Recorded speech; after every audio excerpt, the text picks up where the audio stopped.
வணக்கம் நண்பர்களே. பத்திரிகையாளர் சவுக்கு சங்கரை சிறையில் அடைத்து விட்டார்கள் சில புகார்களின் அடிப்படையில். அந்த புகாரில் உண்மை இருக்கலாம், இல்லாமலும் இருக்கலாம். அதற்குள் நாம் எப்போதும் செல்லவில்லை. அவர் இந்த அரசாங்கத்தை குறித்து பண்ணிய விமர்சனங்களும் அதே சவுக்கு மீடியாவில் வெளிவந்தது. நான் ஏற்கனவே இதை பற்றி ஒரு பதிவு போட்டிருந்தேன். அவர் எந்த ஒரு குற்றச்சாட்டையும் சொல்லும் பொழுது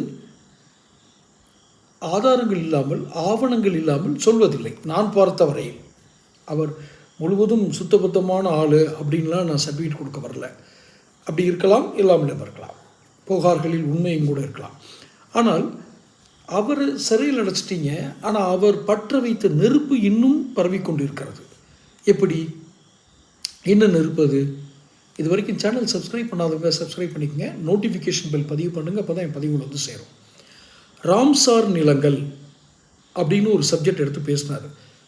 இன்னும் வெளிப்படையாக சொல்வதென்றால், அந்த ராம்சார் நிலங்கள் என்ற ஒரு வகைப்படுத்துதல், இந்த கேட்டகரியில் லேண்ட் இருக்குங்கிறதே எனக்கு அவர் சொல்லும்போது தான் தெரியும். அதாவது சதுப்பு நிலங்கள், ஈரப்பதம் உள்ள நிலங்கள். இதில் எந்த கட்டடமும் கட்ட அனுமதிக்கிறது இல்லை. காரணம், பல்லுயிர் பெருக்கம். அந்த சதுப்பு நிலங்கள் வழியாக பல உயிர்கள் வாழ்கின்றன. அது ஒரு இயற்கையினுடைய பயாலஜிக்கல் செயின் என்று சொல்வார்களா, உயிரியல் சுழற்சியில் அது பயன்படுகிறது. அப்போ அதில் யாரும் கட்டடம் கட்டக்கூடாது. அதுலேருந்து ஒரு 50 மீட்டர் தள்ளி தானே இந்த கட்டடம் இருக்குதுன்னு சொல்லி ஒரு கட்டடத்துக்கு அனுமதி கொடுத்து அது பெரிய பிரச்சனையாகி நடக்குது.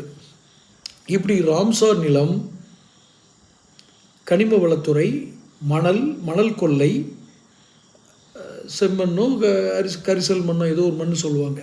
அந்த மண், அது சவடு மண், கரெக்டாக சவடு மண். இப்படி டாஸ்மார்க்கில் கொள்ளை, எல்லாம் 1000 கோடி, எதுவுமே 1000 குறைஞ்சதில்லை. கடைசியாக வந்த நேரு உட்பட. இப்போ இதெல்லாம் வெளிக்கொண்டு வந்ததில் சவுக்கு சங்கருக்கு ஒரு பங்கு இருக்குது.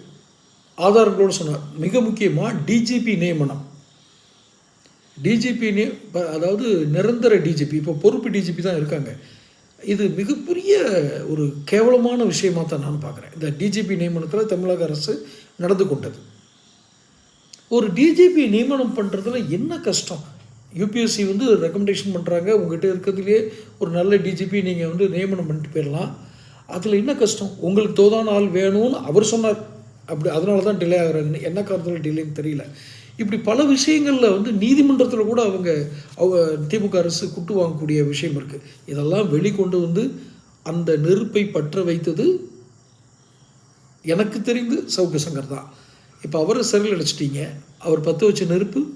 தொடர்ந்து பேசுவோம்.